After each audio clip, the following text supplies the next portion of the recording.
सध्या नाशिक पुणे महामार्गावर सिन्नरच्या बायपास जवळ जागोजागी मोठमोठे खड्डे पडल्याने तसेच नाशिक पुणे महामार्गाचे काम सुरू असल्याने येथील उड्डाणपुलाचे कामही सुरू असल्याने मोठमोठाले मालवाहतूक करणारे कंटेनर खड्ड्यात अडकून बंद पडत असल्याने सुमारे 4 तास येथील वाहतूक बंद पडली होती। सुमारे 5 किलोमीटर वाहनांच्या रांगा लागल्याने वाहतूक सुरळीत करण्यासाठी सिन्नर व MIDC पोलिसांना मोठी कसरत करावी लागत आहे। नाशिक पुणे महामार्गावर मंगळवार दिनांक 25 जुलै रोजी मोठी वाहतूक कोंडी निर्माण होऊन सुमारे 3-4 तास वाहतूक ठप्प झाली होती। या मार्गावर जागोजागी मोठमोठे खड्डे पडल्याने तसेच येथील उड्डाणपुलाचे कामही सुरू असल्याने नाशिक पुणे बायपास जवळ मोठ्या खड्ड्यात एक मालवाहतूक कंटेनर अडकून बंद पडल्याने ही वाहतूक कोंडी निर्माण झाली। या रस्त्यावर मोठ्या गाड्यांचे पाटे तुटून वाहने रस्त्यावर थांबल्याने तासनतास येथील वाहतूक नेहमी विस्कळीत होत आहे।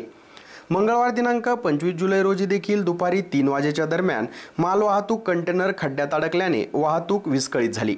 त्यामुळे हा मार्ग सुमारे 4 तास बंद असल्याने अतिशय संथ गतीने वाहतूक सुरू होती।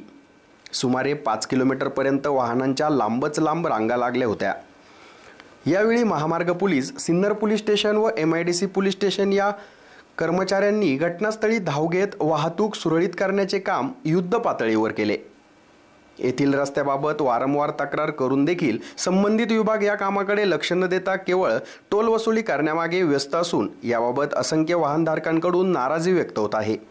हे काम पावसाळा सुरू होण्याच्या आत पूर्ण होणे अपेक्षित असताना हे काम अद्यापपर्यंत झाले नसल्याने त्यांचा नाहक त्रास नोकरदार वर्ग, दैनंदिन कामकाज करणाऱ्या नागरिक व शैक्षणिक विद्यार्थ्यांना सहन करावा लागत आहे।